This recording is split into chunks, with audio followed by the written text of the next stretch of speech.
scenes VFX of Marvel Studios She-Hulk Attorney at Law. Marvel Studios She-Hulk Attorney at Law has some smashing visual effects, which is why I'm speaking with VFX supervisor Shannon Justison and Donnie Enerson. Hey, folks! All right, let's jump in. Now, there are some... Is his name legit Daddy? His name is Daddy.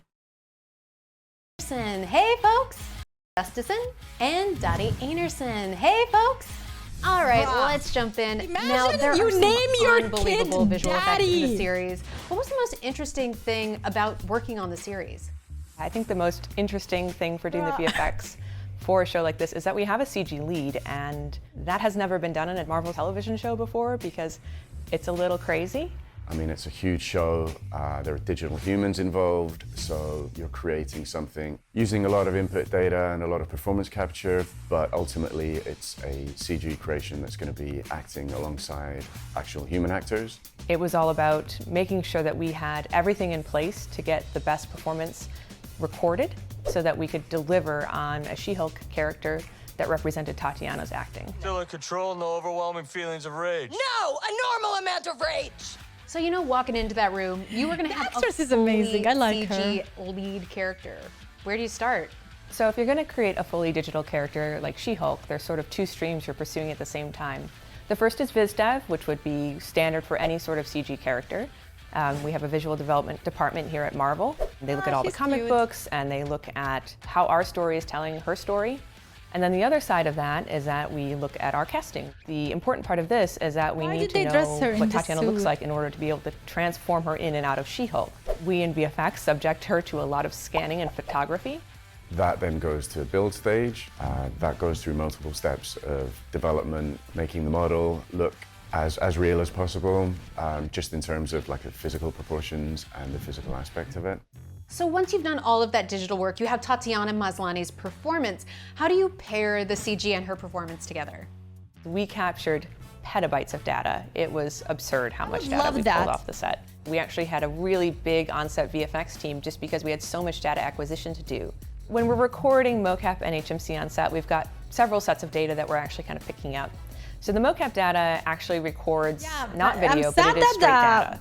And that is purely data that's recorded to a digital skeleton. So if you had walked over to the mocap brain bar while we were recording, you could see a little skeleton running around doing Tatiana's or Mark's performances. I mean, this is not new technology, right? Once you have all of that data and footage, how do you bring them together into a scene to create a realistic She-Hulk performance? In order to make She-Hulk more lifelike, we always start with the animation first, because why are they talking about her? Like, she does look lifelike, but for example, Hulk looked so much better because they perfected him with years and years and years. This is used for gaming, so much for gaming. She looks like she comes from a cutscene. It doesn't really look that good and that innovative. That's a word in English. Like this, that's the foundation of everything that is to follow. I mean, there are so many things that we the consider CGI, it was really good, but with her, there were some scenes were such a mess. To what Tatiana did as possible, and really see what the essence I feel like of they each missed one the of green those shade. performances is. So starting from the edit, then we can start working from selects. Based on the selects, we would, for instance, we say we have a She-Hulk shot. This is the shot that the editors have chosen. Oh, they this messed is a mocap up performance. Hulk all that goes over to a vendor, and then they start their process of that tracking hairstyle, the plates, like he should ingesting have the mocap, black, which long means hair. transferring the mocap data to the She-Hulk they messed rig. up completely. And yeah, the thing I hope that's they most don't. exciting is just they have to change seeing his it come look. together, seeing it come to life. It's a long process, you know. We would start by post-vising, and where Tatiana would be walking around in her mocap suit, we would then put in a She-Hulk in a kind of a low-res, quick turnaround post-vis form, so that could start to inform our edit. While the animation team is working away, the shaders team is working on refining all of the look of her skin texture, her hair texture, her clothing texture. We're building out her clothes, we're building out her shoes. Then really, once you get turnover and start to build that scene and see the things coming to life, you start to match the lighting, you start to see the performance go on the actual She-Hulk animation puppet. It's super exciting seeing that character come to life. Once we have an animated performance that we like and the studio buys off on, at that point we start all of what we call the sims, the simulations. That's where we start the clothing simulations, the hair simulations, and because all of that's driven by the animation, really we don't really start They did that an amazing until job with after the hair. the animation is complete. The hair is one of the hardest thing. I don't know CGI, but as a digital artist myself, I sometimes looked at tutorials and stuff because I wanted to go into that sphere at one point. And then I realized it's a lot of work and I was like, nah, F that shit. Hair, especially unique hair movement, the natural flow of the hair movement is so hard to depict with the rest of the body and sink it in. Because you have to individually take every single hair and put a digital input to the way it moves together and everything. And that can look so weird and so awkward if it's not done very well. And to see how well they did it, like honestly, that's the best part of the whole look she has. Whoever did her hair did an amazing job. You know, She-Hulk has so many different looks. I imagine Simulations, and because all of that's driven by the animation, we don't really start that until after the animation is complete. You know, She-Hulk has so many different looks. I imagine that's a lot of work. How typical is it for a CG character to have that many outfits? Yeah, so She-Hulk has 25 outfits, which is a crazy amount of different outfits. Like usually CG characters will have one, maybe two. She has to be in court, she has to be casual. The court looks are awful. But you still get to have a lot of fun with like, how do the clothes transform? What happens to her shoes? Each one of these outfits has to be digitally created. It has to have its simulation. There'll be multiple layers to it. In one of our episodes, She-Hulk turns up at a gala event for female wear of the year. And she is wearing a sequined dress. She-Hulk's gala dress, the sequin dress, it's that's a good dress. incredibly complicated and terrifying to build in CG. Oh the dress is mind-blowing. It is so amazingly well done. I think there are over 1 million sequins that sparkle, they catch the light correctly. Imagine.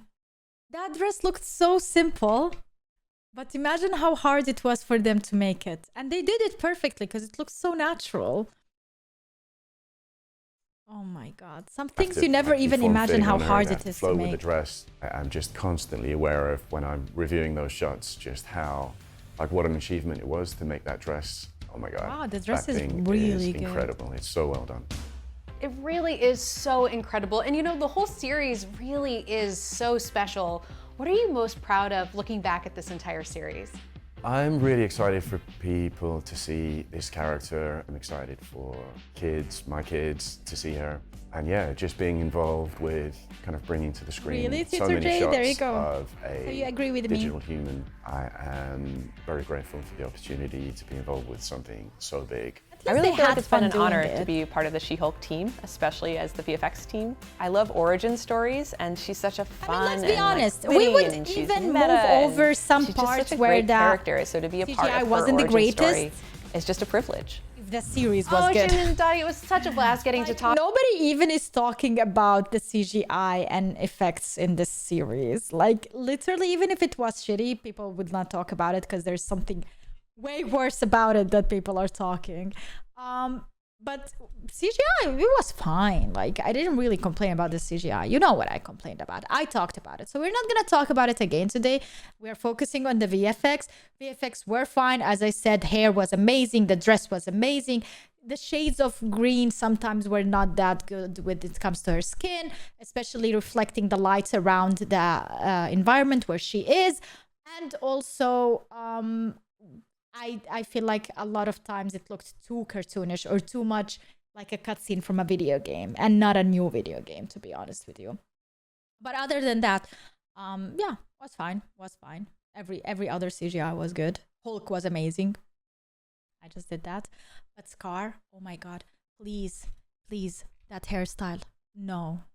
And like make him a bit more human. He's too, like he's like God of War, but the first, not even, like the oldest game. Like literally, like please don't, like no. Have like this long black hair, straight. You don't have to do any changes there. Like you don't have to add any details to his hair. It was amazing the way it was. Emo looking, badass kind of, you know, just don't overdo it. You don't have to overdo with the details. Just leave him be. Legit. That's my opinion. I'll give you love.